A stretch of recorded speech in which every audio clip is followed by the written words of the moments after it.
Good morning. કેમ છો વિદ્યાર્થી મિત્રો? મજામાં? હું પણ મજામાં. વિદ્યાર્થી મિત્રો, આજે આપણે પારિભાષિક શબ્દોની અંદર પાઠ 3 ભાગ 3 ના પારિભાષિક શબ્દો શીખવાના છીએ. પરંતુ એ પહેલા લાસ્ટ બે વિડિયોમાં આપણે જે પારિભાષિક શબ્દો જોયા એનું ફટાફટ રિવિઝન કરી લઈએ. તો ધ્યાન આપો થોડું એવું 5 મિનિટ ફટાફટ. હા વિદ્યાર્થી મિત્રો, પહેલો પારિભાષિક શબ્દ હતો વ્યવહાર.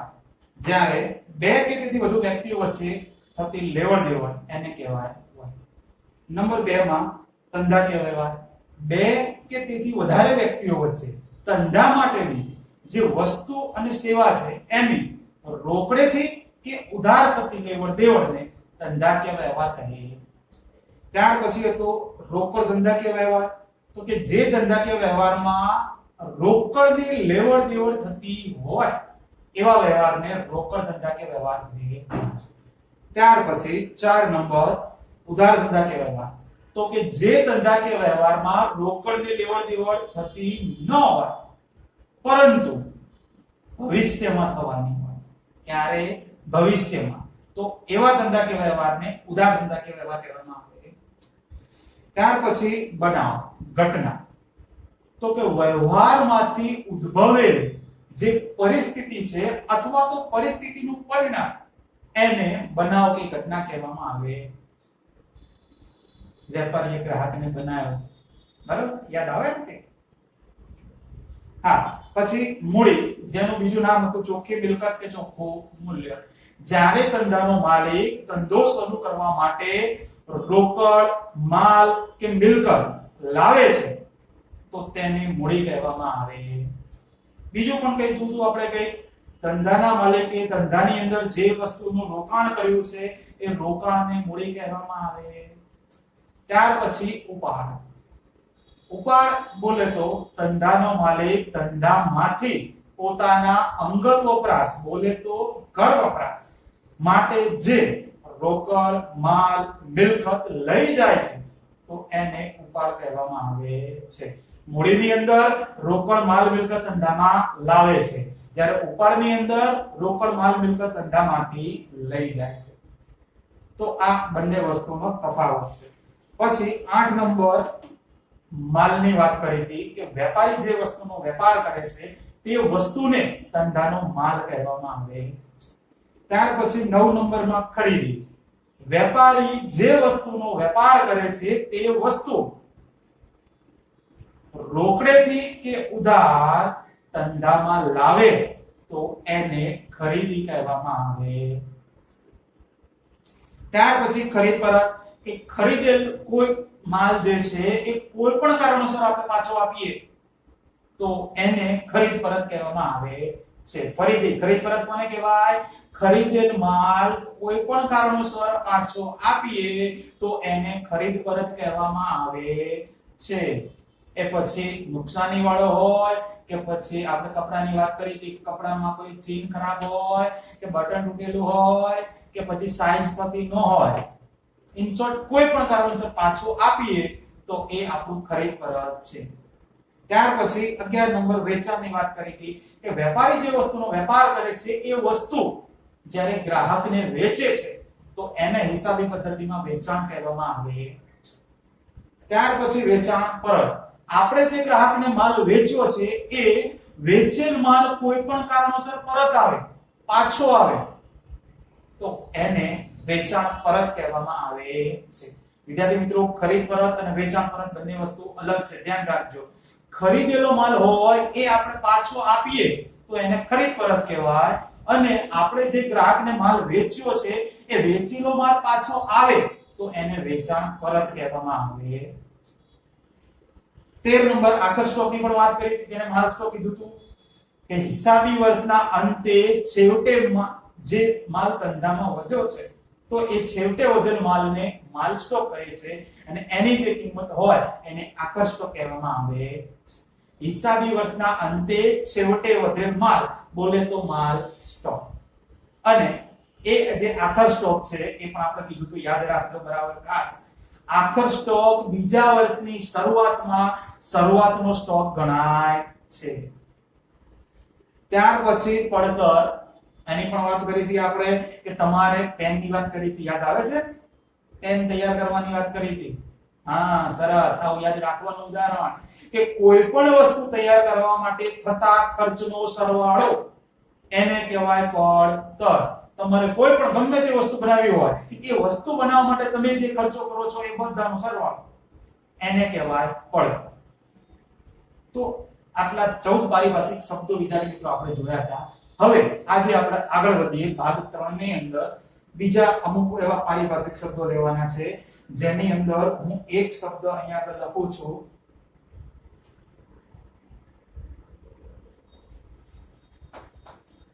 આવક, બોલે તો ઉપજ.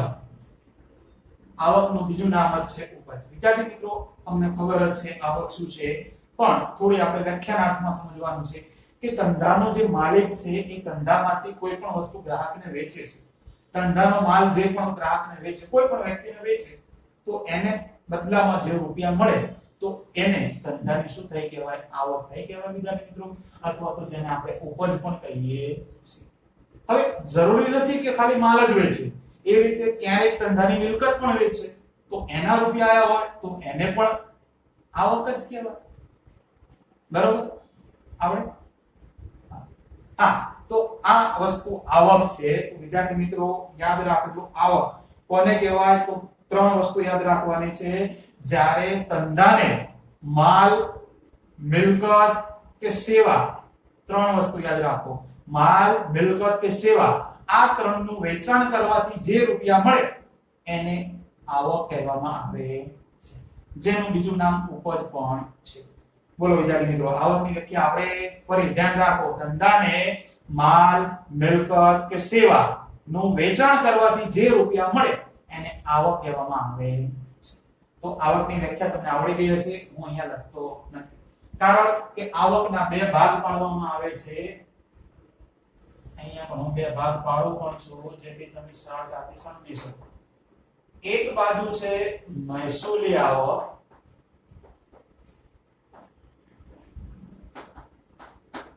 અને બીજી બાજુ છે મૂડી આવક. હા, આવક એટલે તમને ખબર પડી ગઈ કે રૂપિયા મળવાના છે. હા, પરંતુ મહેસૂલી આવક અને મૂડી આવક, આવા આવકના 2 ભાગ છે. તો શું છે એ પણ આપણે સમજી લઈએ. વિદ્યાર્થી મિત્રો, મહેસૂલ, તો એના માટે તમારે યાદ રાખવાનું, અહીંયા મેં 2 શબ્દ લખું છું. મહેસૂલી આવક કોને કહેવાય? તો સમય યાદ રાખવાનો. એક ટૂંકા સમય કે પછી નિયમિત શબ્દ યાદ રાખો. આ 2 વસ્તુ યાદ રાખો એટલે તમને ઓટોમેટિક જ મહેસૂલી આવકની વ્યાખ્યા આવે. હા, આવક એટલે રૂપિયા મળે છે એ તો તમને ખબર પડી જ ગઈ. તો હવે વાત કરીએ મહેસૂલી આવકની. તો વિદ્યાર્થી મિત્રો આ 2 શબ્દ યાદ રાખો. ટૂંકો સમય, હા પહેલા તો સમયની વાત કરી લઈએ. ટૂંકો સમય અને આ બાજુ આવશે લાંબા સમય. નિયમિત, તો આ બાજુ આવશે અનિયમિત. બરાબર? કમ્પેરીઝન કરો તો જલ્દી યાદ રહે. હા વિદ્યાર્થી મિત્રો, કમ્પેરીઝન કરવાનું. તો મહેસૂલી આવક અને મૂડી આવક, એમાં ટૂંકા સમય અને લાંબા સમયની પહેલા વાત કરી લઈએ. તો વિદ્યાર્થી મિત્રો, જે સમયગાળો 1 વર્ષ સુધીનો જ હોય, 2 મહિના છે, 7 મહિના છે, 9 મહિના છે, 11 મહિના છે, 12 મહિના છે, ઇન શોર્ટ ટૂંકો સમય એને કહેવાય 1 વર્ષથી ઓછો હોય. 1 વર્ષ કે તેના કરતા ઓછો હોય અને ટૂંકો સમય કહેવાય. બરોબર? અને નિયમિત, એ તો રેગ્યુલર, તમને ખબર જ છે.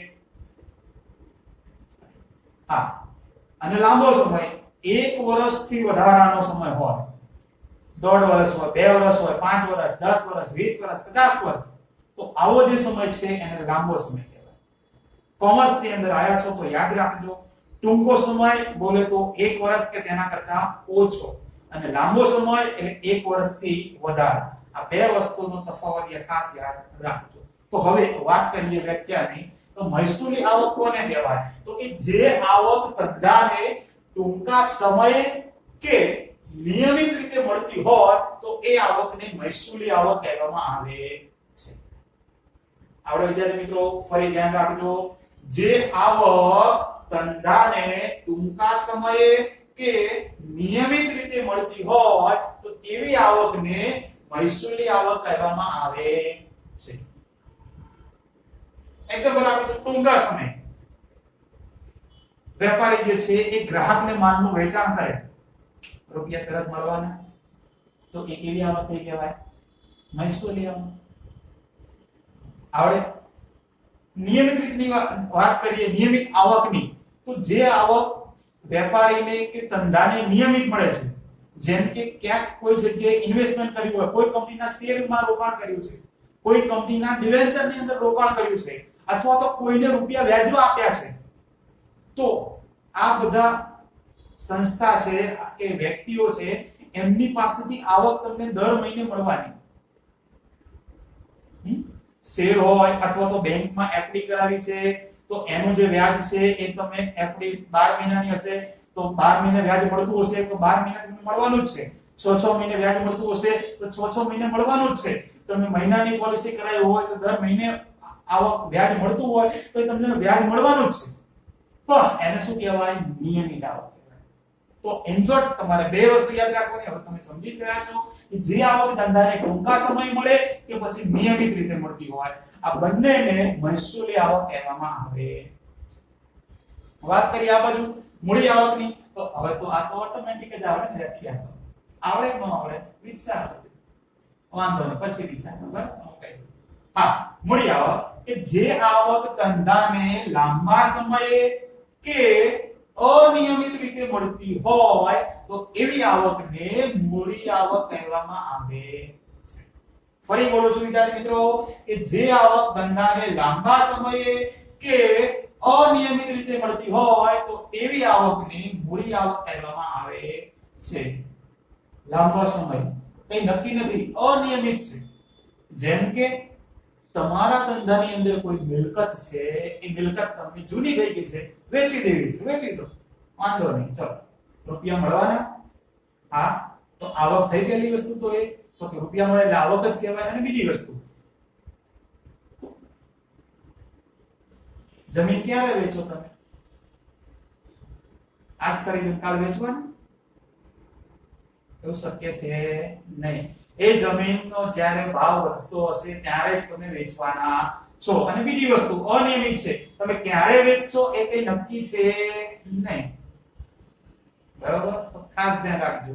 લાંબા સમયે જ્યારે તમારે એનો ભાવ વધશે, જમીનનો મિલકતનો ભાવ વધશે, ત્યારે તમે 2 વર્ષ 5 વર્ષ 10 વર્ષ 50 વર્ષ ગમે ત્યારે તમે મિલકત વેચવાના છો. તો ઇન શોર્ટ લાંબો સમય છે અથવા તો અનિયમિત છે. તો આ વસ્તુ ખાસ યાદ રાખજો મૂડી આવકની અંદર. બરાબર વિદ્યાર્થી મિત્રો? તો આ હતી આવક. એના બે ભાગ પડે, મહેસૂલી આવક અને મૂડી આવક. તો આપણે છેલ્લે 14 નંબરનો પારિભાષિક શબ્દ જોયો તો આ જે આવક છે એ તમારો 15 નંબરનો પારિભાષિક શબ્દ છે, મહેસૂલી આવક એ 16 નંબરનો છે અને મૂડી આવક એ તમારો આ 17 નંબરનો પારિભાષિક શબ્દ છે. હા, તો વિદ્યાર્થી મિત્રો હવે તમને આવકની વ્યાખ્યા સમજૂતી વ્યવસ્થિત રીતે આવડી ગઈ. તો હવે વાત કરીએ આપણે ખર્ચની. તો ખર્ચની અંદર અહીંયા હેડિંગ આપી દઉં છું, ખર્ચ, જેને આપણે જાવક પણ કહી શકીએ છીએ અથવા તો ચૂકવણી પણ કહેવામાં આવે છે. ખર્ચ કહેવાય, જાવક કહેવાય અથવા ચૂકવણી, આ બધા એના બીજા નામો છે. 17 પછી અહીંયા આગળ આનો નંબર આવશે 18. વિદ્યાર્થી મિત્રો સૌથી પહેલા ખર્ચ. આપણે આવક હવે કમ્પેરિઝન કરતા રહેજો તો જલ્દી આવશે. તો ચલો સૌથી પહેલા તો બે ભાગ જ પાડી દઈએ આપણે આના.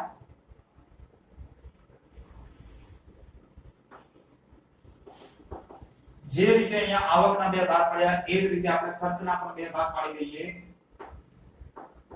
એક મહેસૂલી ખર્ચ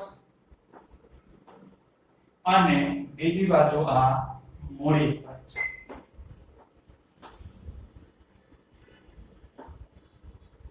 હા, તો વિદ્યાર્થી મિત્રો આ 18, આ તમારો 19 નંબર અને આ 20 નંબરના પારિભાષિક શબ્દ. આપણે આવકની વ્યાખ્યા શું કરી હતી વિદ્યાર્થી મિત્રો? કે ધંધો જે છે એ ધંધાને માલ, મિલકત કે સેવા આનું વેચાણ કરવાથી જે રૂપિયા મળે તો એને આપણે આવકની વાત કરી હતી. હવે શું છે વિદ્યાર્થી મિત્રો? ખર્ચ. ખર્ચમાં રૂપિયા શું થશે? જશે. આવકમાં રૂપિયા આવે, ખર્ચમાં રૂપિયા જાય, ચૂકવવા પડે. બરાબર? આ તો તમને પણ ખબર જ છે. તો એની જેવી જ ખર્ચની વ્યાખ્યા કે જ્યારે ધંધો માલ, મિલકત કે સેવાની ખરીદી કરી બદલામાં જે રૂપિયા ચૂકવે છે ને તો એને ધંધાનો ખર્ચ ગણવામાં આવે છે. ફરી વિદ્યાર્થી મિત્રો, ખર્ચ કોને કહેવાય? તો કે ધંધો જ્યારે માલ, મિલકત કે સેવાની ખરીદી કરી જે રૂપિયા ચૂકવે છે એને ધંધાનો ખર્ચ ગણવામાં આવે છે. ખર્ચના પણ આપણે બે ભાગ પડેલા છે, મહેસૂલી ખર્ચ અને મૂડી ખર્ચ.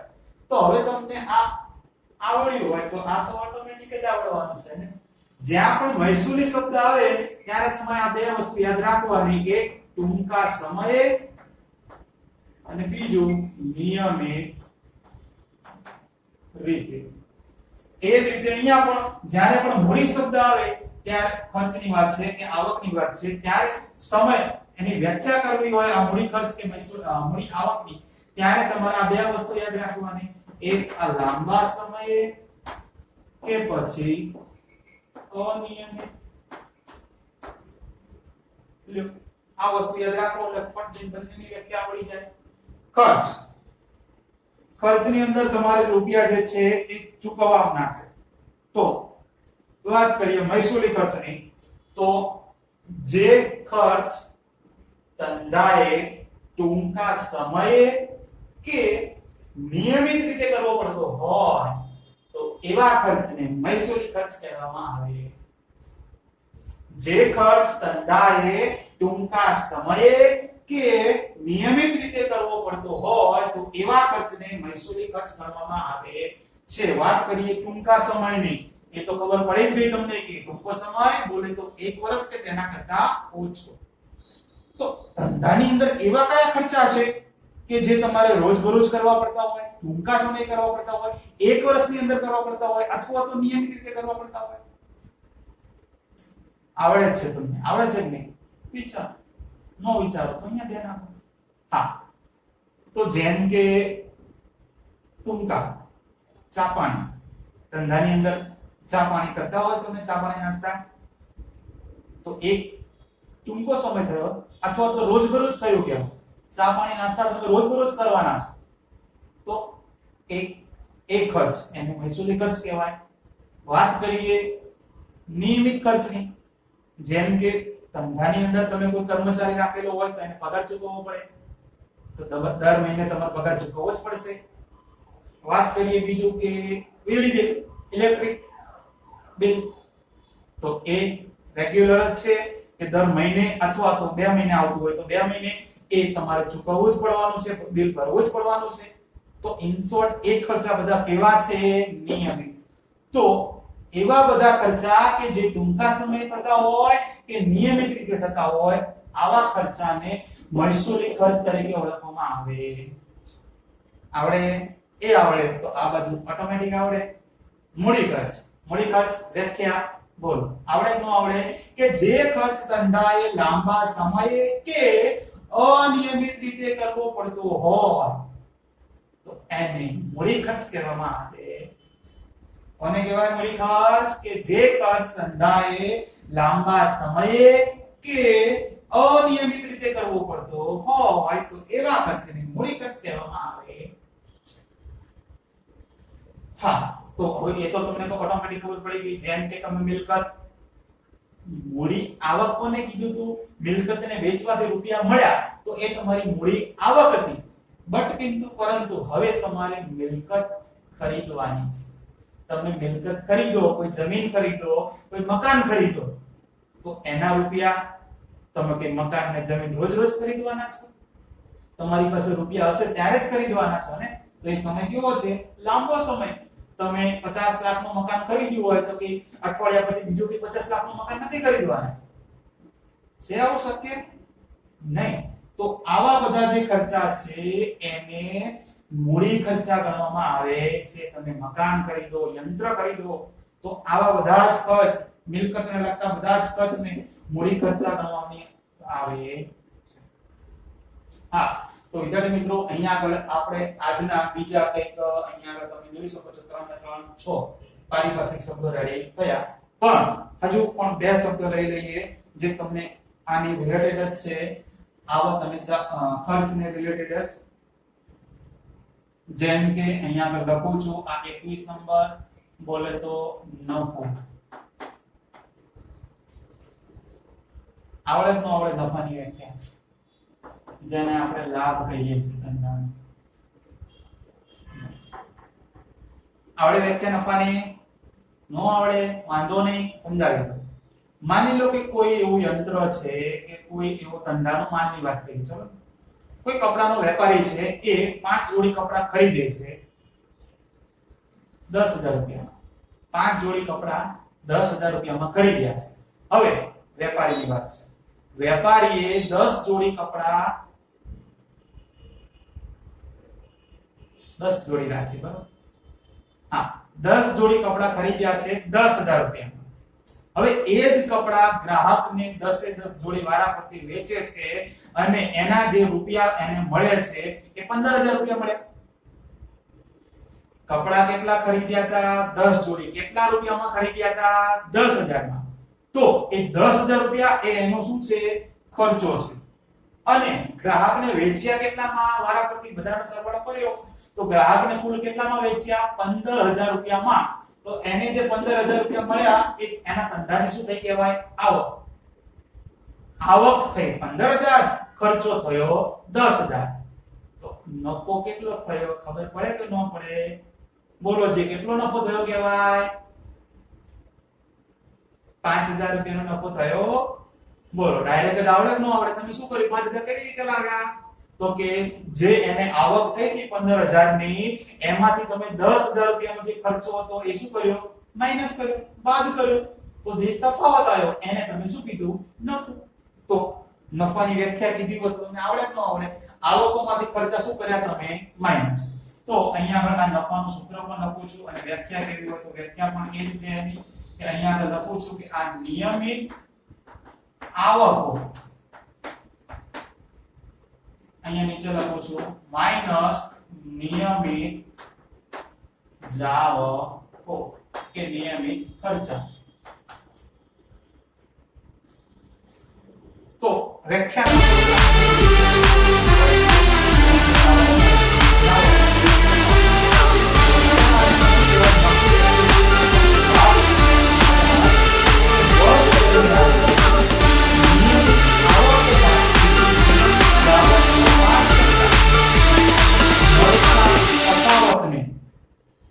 નફો કહેવામાં આવે છે અથવા તો લાભ કહેવામાં આવે છે. શું વિદ્યાર્થી મિત્રો? વર્ષ દરમિયાનની નિયમિત આવકોમાંથી નિયમિત જાવકો બાદ કરતા જે તફાવત મળે અથવા તો જે રકમ વધે એ રકમને તમે નફો તરીકે ઓળખો છો અથવા તો જેને લાભ પણ થયો કહેવામાં આવે. તો આ 21 નંબરનો પ્રશ્ન પણ આવડી જાય પારિભાષિક શબ્દ અને આ એનું સૂત્ર. એ જ રીતે હવે 22 માં તો ઓટોમેટિક જ આવડે ને, નફાની સાથે શું હોય? ખોટ. બોલે તો અહીંયા આગળ નુકસાન. બોલો, હવે નુકસાન તો ઓટોમેટિક આવડે ને કે વેપારી છે એ 10,000 રૂપિયાનો માલ ખરીદ્યો અને ગ્રાહકને 8,000 માં વેચ્યો. વેપારીએ 10,000 નો માલ ખરીદ્યો અને 8,000 માં વેચ્યો. ખર્ચો કેટલો થયો? 10,000. આવક કેટલી થઈ? 8,000 રૂપિયા જ મળ્યા. તો પછી 2,000 રૂપિયાની શું થઈ કહેવાય? ખોટ થઈ કહેવાય અથવા તો નુકસાન થયું કહેવાય 2,000 રૂપિયાની. તો બોલો, આવડે વ્યાખ્યા? તમે 2,000 રૂપિયાનો તફાવત કેવી રીતે લાવ્યા? તો કે જે 10,000 નો ખર્ચો હતો એમાંથી 8,000 ની આવક શું કરી? બાદ. તો તમને શું થઈ ગયું? ખોટ. તો અહીંયા લખું છું ખોટનું સૂત્ર તમને ઓટોમેટિક આવડે કે ખોટ એટલે શું હોય? તો અહીંયા લખું છું કે નિયમિત જાવકો એટલે કે જેને આપણે ખર્ચા કીધા એમાંથી માઈનસ કરો નિયમિત આવક. સૂત્ર રેડી. વ્યાખ્યા. ખોટ કોને કહેવાય? તો કે વર્ષ દરમિયાનની નિયમિત જાવકોમાંથી નિયમિત આવકો બાદ કરતા મળતા તફાવતને ખોટ બોલે તો નુકસાન કહેવામાં આવે છે. બોલો વિદ્યાર્થી મિત્રો, આવડે આ 22 નંબરના પારિભાષિક શબ્દો સુધી આજના લેક્ચરમાં રાખીએ છીએ. તો ફટાફટ આના એક વખત રિવિઝન કરી લઈએ. સૌથી પહેલા આવક, એનું બીજું નામ છે ઉપજ. આવક કોને કીધી? તો કે ધંધાને માલ, મિલકત કે સેવાનું વેચાણ કરો અને જે રૂપિયા મળે એને કહેવાય આવક. જેના બે ભાગ પડે છે, મહેસૂલી આવક અને મૂડી આવક. મહેસૂલી આવક બોલે તો જે આવક ધંધાને ટૂંકા સમયે કે નિયમિત રીતે મળતી હોય તો એને મહેસૂલી આવક કહે છે. મૂડી આવક તો કે જે આવક ધંધાને લાંબા સમયે કે અનિયમિત રીતે મળે છે તો એને મૂડી આવક કહે છે. ત્યાર પછી વાત કરી ખર્ચની, એટલે ખર્ચાની. તો ખર્ચ કોને કહેવાય? તો કે જ્યારે ધંધો, માલ, મિલકત કે સેવાની ખરીદી કરી જે રૂપિયા ચૂકવે એને ખર્ચ કહેવામાં આવે છે, જેનું બીજું નામ જાવક કે ચૂકવણી છે. ખર્ચના બે ભાગ પડે છે, મહેસૂલી ખર્ચ અને મૂડી ખર્ચ. જે ખર્ચ ધંધાએ ટૂંકા સમયે કે લાંબા સમયે ટૂંકા સમયે કે નિયમિત રીતે કરવો પડતો હોય તો એવા ખર્ચને મહેસૂલી ખર્ચ કહે છે. અને જે ખર્ચ ધંધાએ લાંબા સમયે કે પછી અનિયમિત રીતે કરવો પડતો હોય તો એવા ખર્ચને મૂડી ખર્ચ કહેવામાં આવે. ત્યાર પછી 21 નંબરમાં નફો, તો કે વર્ષ દરમિયાનની નિયમિત આવકોમાંથી નિયમિત જાવકો બાદ કરતા વધેલ રકમ એને કહેવાય નફો, બોલે તો લાભ. ત્યાર પછી 21 અને છેલ્લું ખોટ, તો કે વર્ષ દરમિયાનની નિયમિત જાવકોમાંથી નિયમિત આવકો બાદ કરતા મળતા તફાવતને ખોટ કહે છે, જેને આપણે નુકસાન પણ કહીએ છીએ. તો બરાબર વિદ્યાર્થી મિત્રો, અહીંયા હું બધી જ વ્યાખ્યા ભૂલી ગયો છું. તો આ બધી વ્યાખ્યાઓ જો બોલવાથી યાદ ન રહેતી હોય તો વાંધો નહીં, તમને લખીને પણ બતાવી દઉં છું. તો જોઈ લો ત્યાં વિદ્યાર્થી મિત્રો, પહેલા તો બધાની વ્યાખ્યા.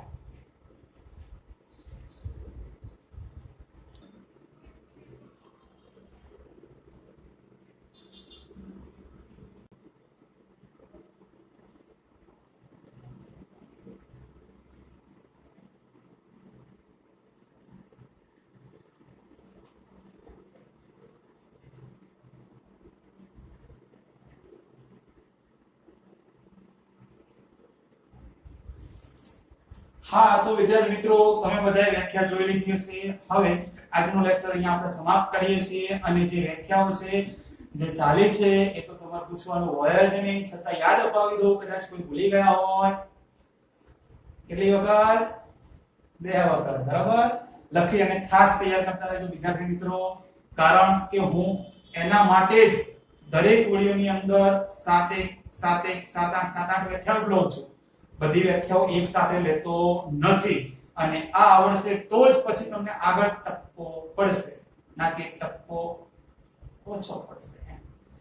ઓકે, તો મળીએ નવા લેક્ચરમાં. ત્યાં સુધી Tata, bye bye, C you, and please